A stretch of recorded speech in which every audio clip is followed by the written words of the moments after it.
Hello दोस्तों, नमस्कार। आइए स्टार्ट करते हैं 14 जुलाई की क्लास। एडिटोरियल का टाइटल है वर्क इन प्रोग्रेस।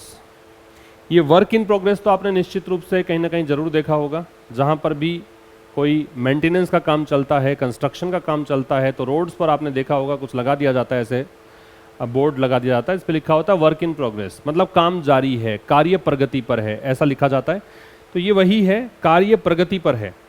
ये एडिटोरियल जो है वो आपको बताएगा जीएसटी काउंसिल की मीटिंग के बारे में और कौन से मुद्दे इन्होंने डिस्कस किए हैं इस मीटिंग में, उस बारे में। तो एक इकोनॉमी बेस्ड एडिटोरियल है। काफ़ी सारी नई चीज़ें आपको सीखने को मिलेंगी, जैसा कि हर रोज़ होता ही है। एक ऐसा सेशन जिससे आप grammar, vocabulary, comprehension, current affairs, translation, ये तमाम चीज़ें सीखते हैं। तो ये अगर आपका रूटीन है कि आप डेली ये 25 से 30 मिनट का सेशन देखते हो, तो बहुत हद तक आपको जो भी आपके डाउट्स होते हैं, जो भी आपकी एक क्लैरिटी का जो अभाव रहता है आपके इंग्लिश को लेकर, वो सब चीज़ें आपको समझ में आने लग जाती हैं। सबसे पहली बात तो इसका पीडीएफ आप प्राप्त कर लीजिएगा। कहाँ से? B109 बैच, जो कि एक पेड बैच चल रहा है, वहाँ से मिलेगा ये पीडीएफ। और आप लोगों के लिए जो YouTube पर देखते हैं वीडियोस, उनके लिए इसका पीडीएफ तो नहीं मिलेगा, लेकिन उस चैनल पर आपको और जो एडिटोरियल्स के अलावा जो भी हम सेशंस डिस्कस करते हैं, जैसे कल हमने क्लोज टेस्ट डिस्कस किया था, एक वोकैबुलरी का सेशन डिस्कस किया था, उससे एक रोज़ पहले मैंने क्लोज टेस्ट आपको पढ़ाए थे, 3 क्लोज टेस्ट एक साथ पढ़ाए थे। उन सब का पीडीएफ आपको उपलब्ध होता है टेलीग्राम चैनल पर, ठीक है। एक और चैनल हमारा है आशीष क्लासेस क्विज के नाम से, ये भी आपको ज्वाइन कर लेना है। इस पर आपको डेली बहुत सारे क्वेश्चंस देखने को मिलेंगे। आशीष क्लासेस क्विज के नाम से ये चैनल है। इसका लिंक मैं आपको पिन करके दे दूंगा कमेंट में। तो कमेंट में आप देखेंगे जब वीडियो ये आप जब देख रहे हो शाम को 5 बजे, और कुछ देर के बाद आप देखिएगा कमेंट बॉक्स में जाकर आपको क्विज जो ये चैनल है, इसका लिंक पिन करके दिया हुआ रहेगा। उससे आप इस चैनल पर जुड़ जाएँ। यहाँ क्या खास होता है, यहाँ पे आप अपनी प्रैक्टिस कर सकते हैं। जो कुछ भी आपने अभी तक सीखा है उनको अप्लाई करना सीख सकते हैं अलग अलग प्रकार के क्वेश्चंस के माध्यम से। तो इस चैनल, इस जो वीडियो हम डिस्कस कर रहे हैं आज, कोई भी वीडियो आप देखते हो, आपकी एक मोरल रेस्पॉन्सिबिलिटी बनती है कि उसको अपने दोस्तों तक शेयर करें ताकि और लोगों की भी हेल्प हो सके, और एक लाइक ज़रूर करके जाएँ। आइए स्टार्ट करते हैं आज की क्लास। वर्क इन प्रोग्रेस, जैसा कि मैंने कहा कि इसका मतलब होता है कार्य प्रगति पर है। किसको लेकर एडिटोरियल लिखा गया है? तो लिखा गया है जीएसटी काउंसिल मीट। जीएसटी जो एक परिषद है, उसके मीटिंग और इश्यू, जो मुद्दे इन्होंने डिस्कस किए हैं, उनको लेकर लिखा गया है। यहाँ एक काम की चीज़ जो आपको समझ लेनी चाहिए वो है काउंसिल, COUNSEL, और एक ये COUNSIL। ये जो काउंसिल होता है CIL वाला, इसको हम परिषद बोलते हैं, ठीक है। एक प्रकार ग्रुप का काम करता है, और ये होता है सलाह देना, एडवाइज। तो ये काउंसिल और काउंसिल में डिफरेंस है ना। कंफ्यूजिंग वर्ड्स में कई बार पूछ लेते हैं। अब विस्तार से पढ़ना स्टार्ट करें इस एडिटोरियल को, तो कह रहा है the 50th GST council meet, 50वीं जीएसटी परिषद की मीटिंग। अब इसकी वर्ब है लिफ्ट्स, ये मीट इसकी सब्जेक्ट हो गया, ये इसकी वर्ब हो गई। लिफ्ट द फॉग एक ईडियम है। क्या है ईडियम? Lift the fog. अब आप समझो, लिफ्ट का मतलब होता है उठाना, फॉग का मतलब होता है कोहरा। अब कोहरे की चादर जब हटाओगे, कोहरे की चादर जब हटती है, तो जो आपको दिख नहीं रहा था, जो चीजें धुंधली दिख रही थी, जिसको लेकर आपके दिमाग में कंफ्यूजन था, क्वेश्चन मार्क था, वो सारे हट जाएंगे, वो कंफ्यूजन दूर हो जाएगा। तो वही बनता है लिफ्ट द फॉग का मतलब, रिमूव कंफ्यूजन, रिमूव कंफ्यूजन, भ्रम दूर करना, है ना, चीज़ों को एकदम क्लियर कर देना। तो जीएसटी काउंसिल की जो 50वीं मीटिंग हुई थी, ये 50वीं मीटिंग बहुत सारे एरियाज में, बहुत सारे क्षेत्रों में कंफ्यूजन को दूर करती है। आगे कह रहा है execution holds the key. Execution ये होता है इम्प्लीमेंटेशन। क्या है? इम्प्लीमेंटेशन, लागू करने की क्रिया। होल्ड्स द की जो होता है, ये है सफलता की कुंजी है, सफलता इससे मिलेगी। ठीक है, तुमने मीटिंग में तो डिस्कस कर लिया, लेकिन जब तुम लागू करोगे, जो तुमने सोचा है, जो तुमने डिस्कस किया है, तब जाके आप इस प्लान में सफल होगे, ये इसका मतलब है। एग्जीक्यूशन की वर्ब क्या है? Holds. Meeting after nearly 5 months, तो कह रहा है लगभग, नियरली का मतलब होता है अबाउट, अराउंड अप्रोक्सीमेटली लगभग 5 महीनों के बाद जो ये मीटिंग हुई है, the goods and services tax council on Tuesday. तो इस मीटिंग में जो ये जीएसटी की फुल फॉर्म दे रखी है, ट्यूसडे को जब हम पर्टिकुलरली किसी डे की बात करते हैं तो ऑन लगाते हैं, बहुत बार बताया जा चुका है ये। जब हम किसी खास दिन या तारीख की बात करते हैं तो ऑन लगता है। तो जीएसटी काउंसिल की जो मीटिंग है ये 5 महीने के बाद। अब इसमें क्या हुआ है कि जीएसटी काउंसिल ने अनरेवल किया है। अनरेवल क्या है लिखेंगे आप। अनरेवल एक तो होता है गुत्थी सुलझाना, अनरेवल का अनटेंगल होता है ना। तो इसको मैं यहां फिलहाल इसका क्या मतलब है वो लिख देता हूं। अनरेवल ये क्रिया है सबसे पहली बात। इसका मतलब आप लिखोगे, एक तो लिखो रिजॉल्व, मतलब हल करना, एक कर लो क्लियर अप, स्पष्ट करना, ये मतलब है। वैसे तो इसका अनटेंगल भी होता है, मतलब सुलझाना। जैसे आप देखो धागे उलझे हुए रहें, अब पतंग उड़ाते हो, पतंग काइट फेस्टिवल्स, जहाँ अपने जैसे राजस्थान में तो काइट फेस्टिवल बहुत मशहूर है, वैसे ही अगर आप जिस भी राज्य में रहते हैं वहाँ काइट फेस्टिवल में आपने शामिल हुए हो, पतंग आपने उड़ाई हो, तो वहाँ पे डोर जो है, जिसको हम स्ट्रिंग बोलते हैं, जो धागा होता है जिससे पतंग उड़ाते हैं, वो उलझ जाती है। उसको जब सुलझाओगे ना तो उसको अनरेवल करते हो आप, अनटेंगल बोलते हो। तो ये गुत्थी सुलझाने को भी बोलते हैं। तो इसने क्या किया इस मीटिंग ने कुछ नॉटी का मतलब लिखिएगा कॉम्प्लिकेटेड, मैं इधर लिख देता हूँ, बहुत इंपॉर्टेंट वर्ड है नॉटी, के इसमें साइलेंट रहेगा। नॉटी एडजेक्टिव होता है, इसकी वर्ड कैटेगरी की अगर बात करें, क्या है ये एडजेक्टिव। इसका मतलब होता है कॉम्प्लेक्स, या फिर इसे आप कहोगे इंट्रिकेट। जटिल या मुश्किल को बोलते हैं क्या, नॉटी। जटिल या मुश्किल को क्या कहा जाता है, नॉटी। तो कह रहा है कि मीटिंग जो हुई 5 महीनों के बाद, उसमें जीएसटी काउंसिल ने ट्यूसडे को अनरेवल कर दिया या गुत्थी सुलझाई कुछ जो कॉम्प्लिकेटेड इश्यूज थे उनकी गुत्थी, दैट वर हैंगिंग फायर। अब ये हैंगिंग फायर क्या है, ये होता डिले होना। हैंग फायर जो है ये एक फ्रेज है, इसका मतलब होता है डिले होना, देरी होना, टू बी डिलेड, जिसमें देरी की जा रही है उसको बोलते हैं हैंग फायर, डिले, ठीक है, देरी करना। तो कह रहा है कि कुछ ऐसे कॉम्प्लिकेटेड इश्यू को इसने सुलझा दिया। वो इश्यूज के लिए दैट आ रहा है, इसकी वर्ब आ गई वर हैंगिंग पास्ट कंटिन्यूअस है, जो कि काफी समय से लंबित थे, डिले हो रही थी फॉर अ लॉन्ग टाइम, काफी लंबे समय से। सच एज द, ये तो उदाहरण देके बताया है कौन कौन से मुद्दे थे, एक बार यहां तक की बात फिर से समझ लो। 5 महीनों के बाद मीटिंग हुई है, इसमें जीएसटी ने ट्यूसडे को कुछ मुश्किल मुद्दे, कॉम्प्लिकेटेड मुद्दे सुलझाए। वो मुद्दे जो जिनमें देरी हो रही थी काफी लंबे समय से। सच एज का प्रयोग उदाहरण देने के लिए करते हैं, जैसे कि द कॉन्स्टिट्यूशन, संविधान। अब एक बार इन सबको लिख लो आप, अगली स्लाइड में चलते हैं। जैसे कि जो कॉन्स्टिट्यूशन है किसका, एपेलेट ट्रिब्यूनल्स का। ट्रिब्यूनल जो होता है ना वो कोर्ट होता है, ट्रिब्यूनल का मतलब न्यायालय होता है। ट्रिब्यूनल का मतलब क्या होता है, कोर्ट, न्यायालय। और एपेलेट ट्रिब्यूनल है, इसका मतलब अपीलीय न्यायालय, सुना होगा आपने, अपीलीय न्यायालय, ठीक है। तो एक तो मुद्दा था कि एपेलेट ट्रिब्यूनल का कॉन्स्टिट्यूशन, ठीक है, एंड द टैक्स ट्रीटमेंट, और एक मुद्दा था टैक्स ट्रीटमेंट की टैक्स लगाया जाए, कैसे लगाया जाए। ट्रीटमेंट का तो खैर इलाज होता है, कैसे टैक्स को ट्रीट करना है, किसके लिए, booming online gaming industry. Booming का मतलब है जो एक्सपेंड हो रही है, जो फल रही फूल रही है, एक्सपेंड होना, फ्लरिश होना, बहुत ज़्यादा पनपना, जो ऑनलाइन गेमिंग इंडस्ट्री है। आप देखते हो कि ऑनलाइन आपने बहुत सारे नाम सुने होंगे, rummy.com सुना होगा आपने, है ना। ऑनलाइन बहुत सारे गेम आजकल चल रहे हैं, तो उस इंडस्ट्री पर टैक्स कैसे लगाया जाए, ये मुद्दा जो था इस मीटिंग में डिस्कस हुआ। कैसे यहाँ एपेलेट ट्रिब्यूनल बनाए जाएं, कैसे उसका कॉन्स्टिट्यूशन हो, कॉन्स्टिट्यूशन वैसे संविधान भी होता है और कॉन्स्टिट्यूशन बनाना भी होता है, कैसे अपीलीय न्यायालय बनाया जाए, वो मुद्दा यहाँ डिस्कस किया गया। With the appointment norms for tribunal members cleared. अब देखो, अपॉइंटमेंट का मतलब नियुक्ति, नॉर्म्स का मतलब नियम, रूल्स, किसके लिए, ट्रिब्यूनल मेंबर्स की, कोर्ट के सदस्य। अपीलीय न्यायालय जो तुम बनाओगे उसके कोर्ट के सदस्य कौन कौन होंगे, किसको तुम जज बनाओगे, उसके अंदर कौन यहाँ डिसीजन देने वाला होगा, है ना। तो ये सब क्लियर हो गया है यहाँ पे। तो इस चीज के साथ कि अपॉइंटमेंट जो नियम है ट्रिब्यूनल मेंबर्स के लिए वो क्लियर हो गए। द सेंटर हैज गिवन, तो केंद्र सरकार ने हैज गिवन दिया है, प्रेजेंट परफेक्ट है हैज और हैव के साथ थर्ड फॉर्म। ठीक है, एक एक बात को ध्यान से सुनना और जो भी इंपॉर्टेंट लगे उसको नोट करते चलना। हैज और हैव के साथ थर्ड फॉर्म का मतलब प्रेजेंट परफेक्ट होता है। ठीक है, एन अश्योरेंस, अश्योरेंस का मतलब होता है आश्वासन। 3 शब्द होते हैं, बता रखा है वैसे तो मैंने पहले भी, लेकिन अगर आप नए हैं चैनल पर तो लिखो।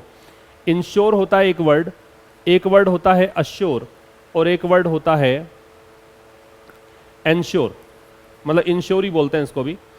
ये जो आपका इंश्योर है इसका मतलब है सुरक्षित करना, सुरक्षा देना। बीमा करना भी होता है ना, बीमा में भी सुरक्षा ही होती है। और ये है आश्वासन देना, और ये जो इंश्योर है ये होता है सुनिश्चित करना।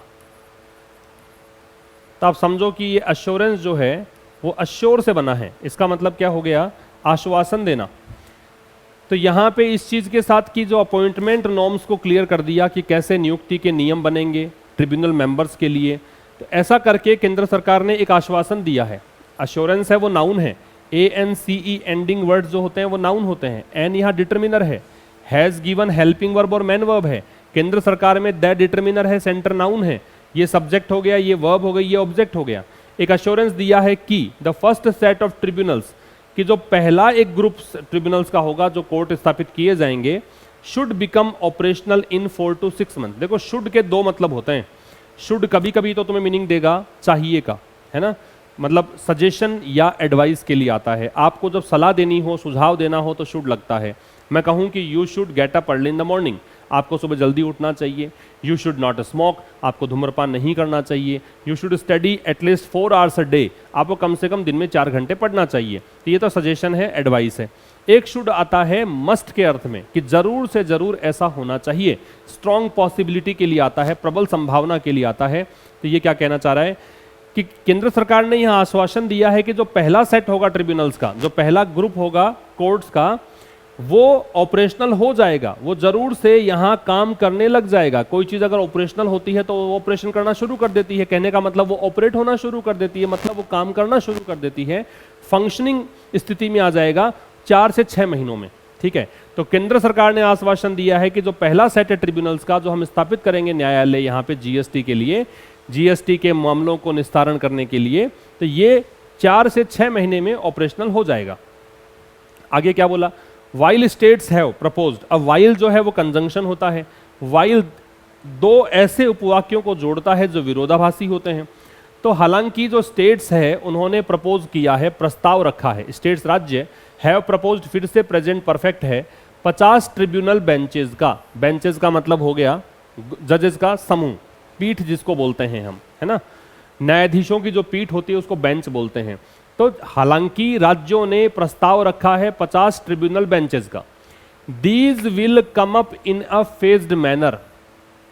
तो हालांकि राज्यों ने कहा है कि 50 बेंचेस आप स्थापित करो, लेकिन कह रहा है लेखक कि भाई ये जो चीजें हैं, दीज मतलब ये जो बेंचेस की बात है, विल कम अप, ये आएंगी इन अ फेज्ड मैनर। फेज्ड का मतलब होता है स्टेज, मतलब चरणबद्ध तरीके से, है ना, स्टेप बाय स्टेप चलेगा, अलग अलग चरण होंगे।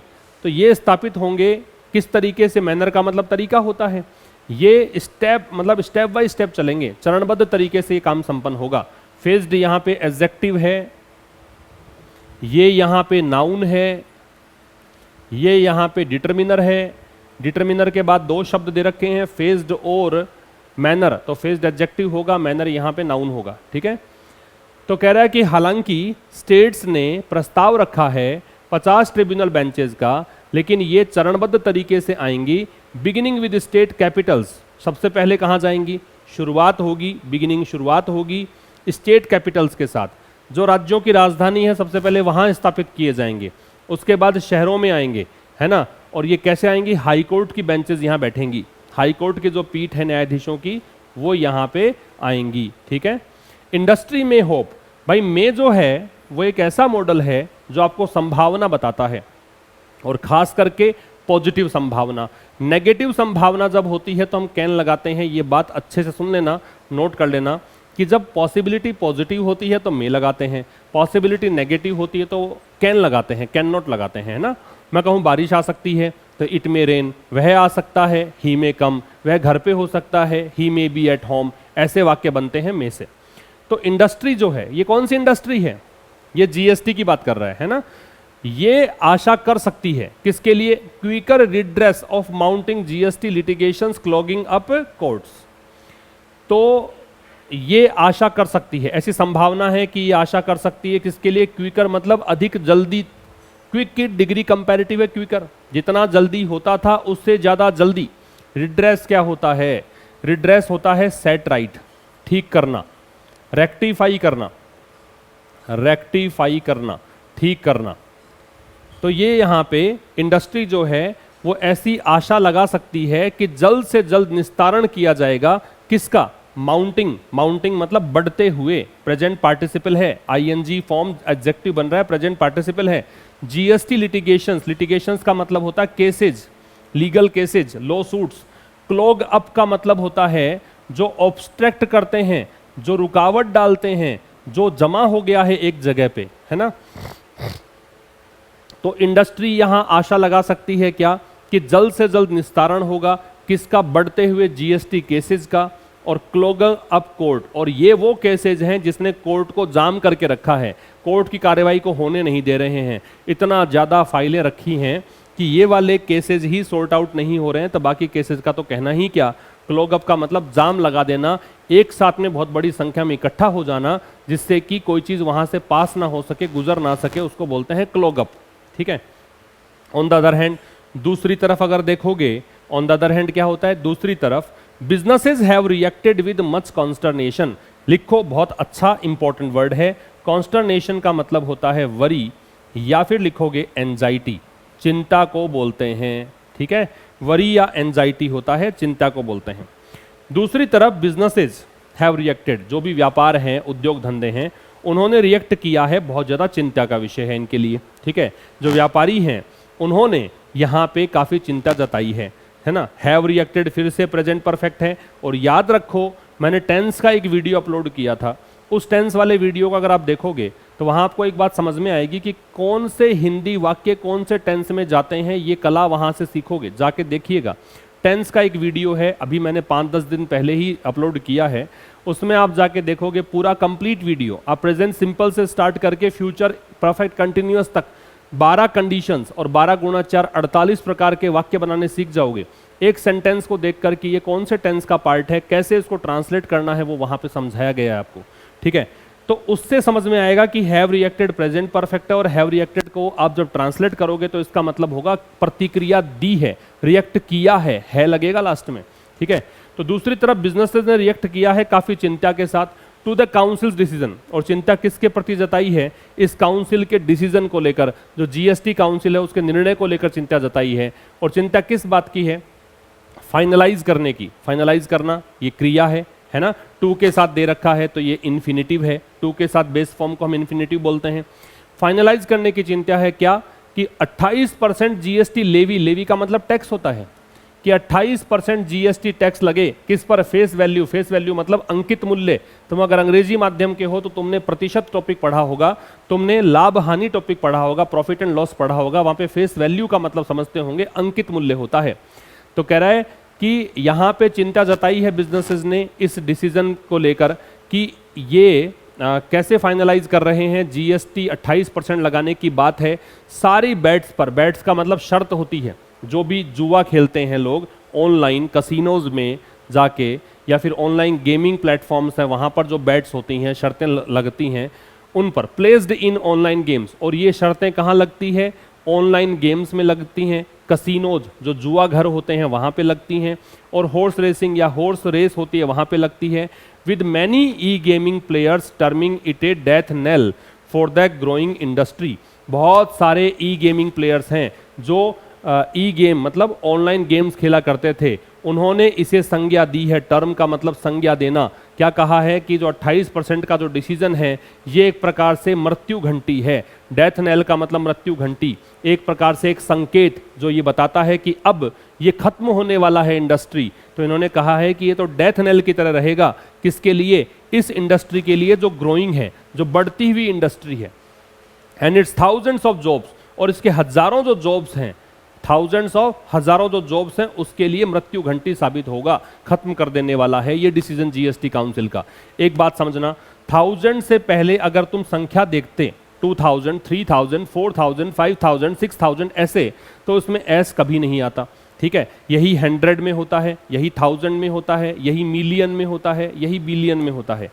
अगर इनसे पहले तुम कोई संख्या देखते हो तो इनमें एस और एस जुड़ता नहीं है, लेकिन जब तुम इनसे पहले कोई संख्या नहीं देखते हो तो फिर इसमें एस जुड़ेगा, एक बात। दूसरी बात, इसके साथ ओव लगेगा, ये दूसरी बात। क्या बताया मैंने? कुछ संख्या बताने वाले शब्द नोट कर लेना, सुन लेना अच्छे से। 1000 हो, 100 हो, मिलियन हो, बिलियन हो, लाख हो, है ना, डजन हो, ये कुछ संख्या बताने वाले शब्द हैं। इनसे पहले तुम कोई संख्या लगाते हो तो इसमें एस और एस नहीं जुड़ता है, लेकिन जब इनसे पहले कोई संख्या नहीं होती है तो इनमें एस और एस जुड़ता है, और साथ में क्या लगता है? ओव लगता है, ओएफ लगता है, ये काम की बात है, ठीक है। इट्स है, पजेसिव एडजेक्टिव है, और एक इट्स ये होता है आई टी और ऊपर कॉमा, इसको अपोस्ट्रोफे बोलते हैं। इसको जब लिखोगे तो ये इट इज है, ये इट्स जो है ये इट इज है, और ये जो इट्स है ये पजेसिव एडजेक्टिव है। रिपीट कर रहा हूं कि यहां पे बहुत सारे बिजनेसेस ने, यहां से आओ, कि काफी ज्यादा चिंता जताई है बिजनेसेस ने, एक रिएक्ट किया है कि हमें चिंता है किस चीज को लेकर? काउंसिल के डिसीजन को लेकर। डिसीजन क्या है? 28% जीएसटी को फाइनलाइज करने का डिसीजन। 28% किस पे लगाओगे? जितनी प्रकार की बैट्स का अंकित मूल्य होता है उस पर। और ये बैट्स कहाँ प्लेस की जाती हैं, कहाँ लगती हैं? ऑनलाइन गेम्स में लगती है, कसिनोज में लगती है, हॉर्स रेसिंग पे लगती है।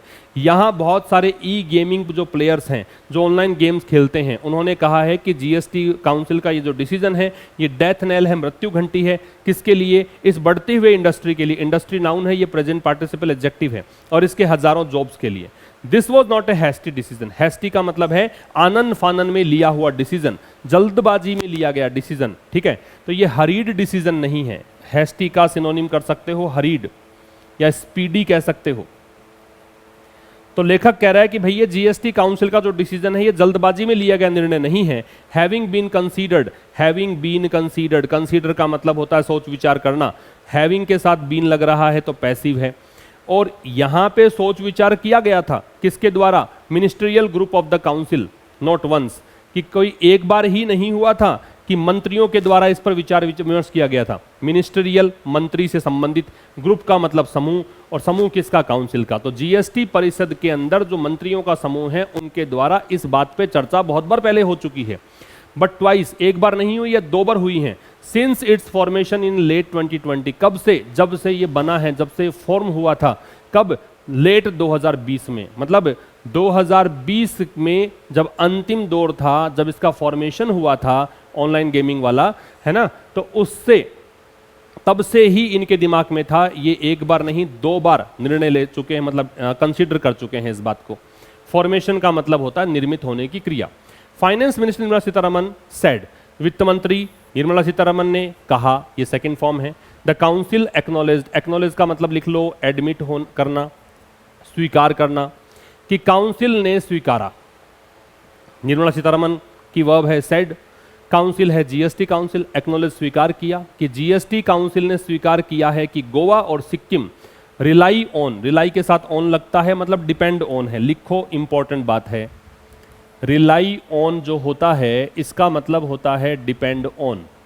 रिलाई ऑन का मतलब होता है डिपेंड ऑन, निर्भर होना, ठीक है, ऑन लगता है इसमें।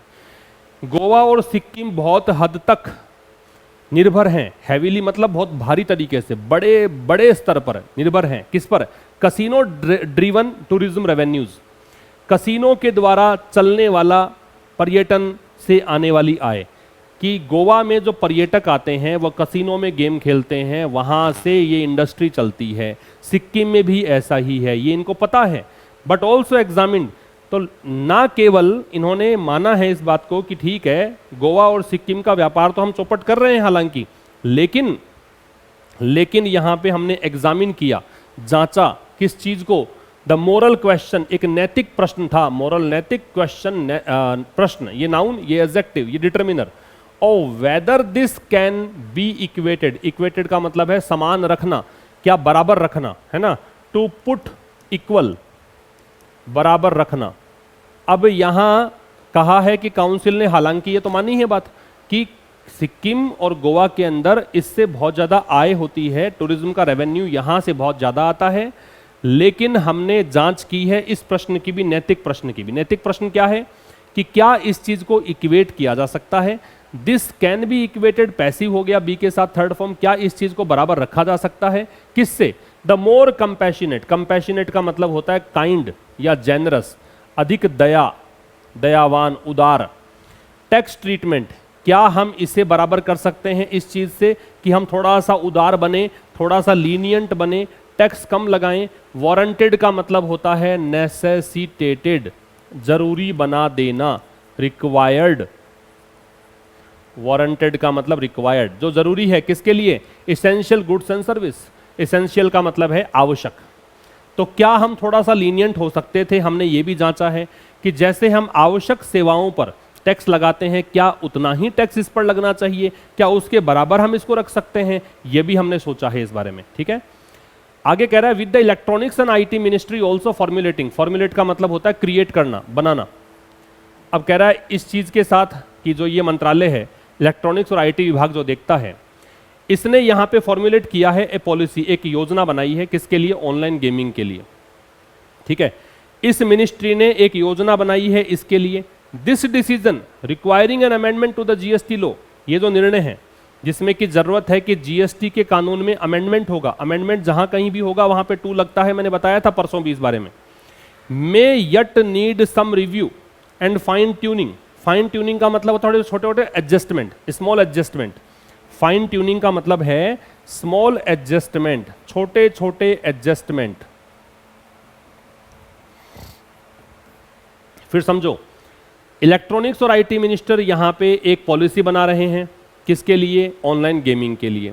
तो ये जो निर्णय है, इस निर्णय की वर्ब ये है, में हो सकता है, यट अभी भी, नीड इसको आवश्यकता हो, सम रिव्यू की दोबारा सोचा जाए इस बारे में, और थोड़े छोटे मोटे एडजस्टमेंट कर लिए जाएं। ठीक है, तो अब चूंकि ये मिनिस्ट्री इसके लिए ये योजना बना रही है, इस डिसीजन को हो सकता है कि जरूरी हो कि हम थोड़ा सा और सोचें, थोड़े और एडजस्टमेंट करें। ठीक है, अब इस डिसीजन को लागू करने के लिए तुम्हें चाहिए क्या, तुम्हें चाहिए एक अमेंडमेंट करना पड़ेगा जीएसटी लॉ में, जो तुम्हारा जीएसटी का कानून है थोड़ा संशोधन करना पड़ेगा, थोड़े से बदलाव करने पड़ेंगे। ठीक है, याद रखिए अमेंडमेंट में टू लगता है, अमेंडमेंट का मतलब चेंज होता है, संशोधन होता है। तो ये था साहब आज का एडिटोरियल, मुलाकात होगी अब नेक्स्ट सेशन में, तब तक के लिए नमस्कार, थैंक यू वेरी मच।